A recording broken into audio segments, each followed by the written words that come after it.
I was recently in Montego Bay, Jamaica, helping facilitate a soccer clinic for coaches.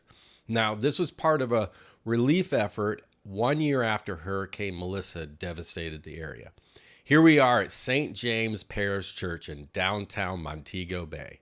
It's a year later, and you can still see the damage, windows boarded up, and signs that the community has really gone through a hard time.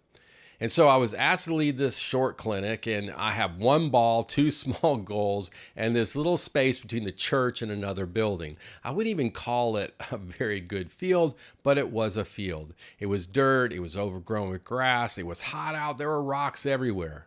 And as we began to play, I was encouraging our players to dribble into the wide spaces, to open up. And every time they did, they would have to contend with these rocks that were hidden in the grass. In fact, you can see one circled right there. And at first, I just wanted them to, work through it. They needed to develop as players, and you're not always going to have an ideal situations. Athletes have to grow to adjust, stay aware, solve problems, keep moving forward, even when the conditions aren't ideal.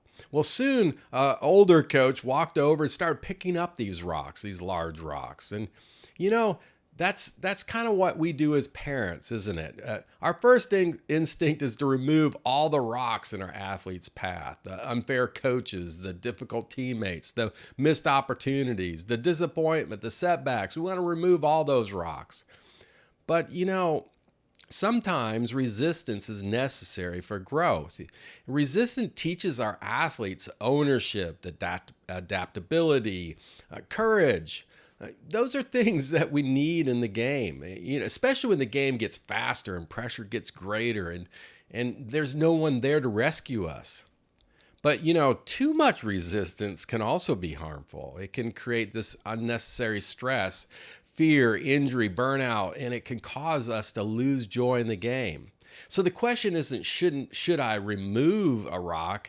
It's not should I leave every rock in place? The question really is this challenge shaping my athlete or is it stopping them from growing?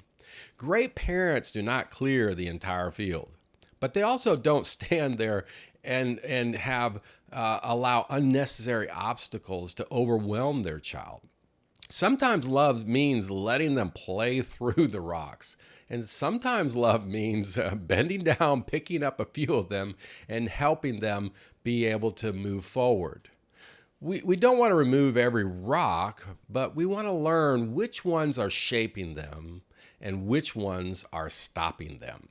Hopefully this story has encouraged you, and I want to equip you with a simple compass check. And if you'll go down in the description, you'll see a link to how you can access that free resource. It's to help you as a parent build a rhythm for helping your athlete and yourself identify what rocks you need to move and what rocks you need to leave.